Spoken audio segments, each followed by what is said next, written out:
Now, people often say to me, Andrew, your life is easy, isn't it? Because of your white male privilege. Being a white male, you've had everything laid out on a plate for you in life. Everything you've got, it's been gifted to you. Being a straight white male, you've never had to work for anything. But those people don't know the truth. And it's something I've been very guarded about my whole life, because I don't want to be defined by it. But it's come to the point where I feel like I have to speak out. The truth is, I'm not an actual proper white bloke at all. In fact, I'm a Somalian albino. My parents are Somalian albino and they travelled here when I was a baby to avoid persecution back in our home country of Somalia. For a long time we lived in the woods on squirrel meat and blackberries. Some might argue it stunted my physical and mental development, but before long I was being mistaken for just a regular white bloke.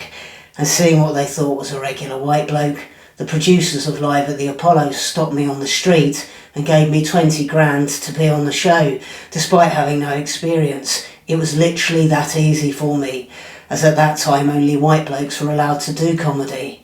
I was of course gifted a career in comedy due to the misapprehension that I was a regular white bloke, and that being a white bloke I automatically qualified for a lucrative prestige career messing about on stage. It was literally that straightforward. No effort required whatsoever. But all along, I was carrying this painful secret. Of course, life here in the UK is preferable for me than as a Somalian albino in Somalia, where I would be pelted with rocks and eggs, and other Somalians would assume I was a cannibal hell-bent on eating their children. Ludicrous, of course. I would never eat African children. There's just not enough meat on them.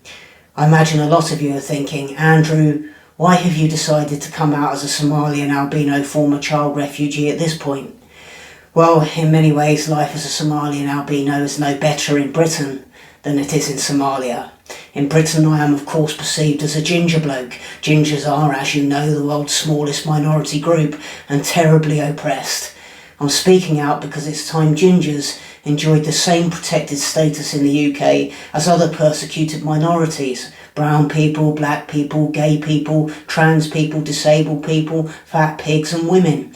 Like other protected minorities, ginger people deserve priority access to state benefit handouts and preferential treatment in the job market. It's only fair.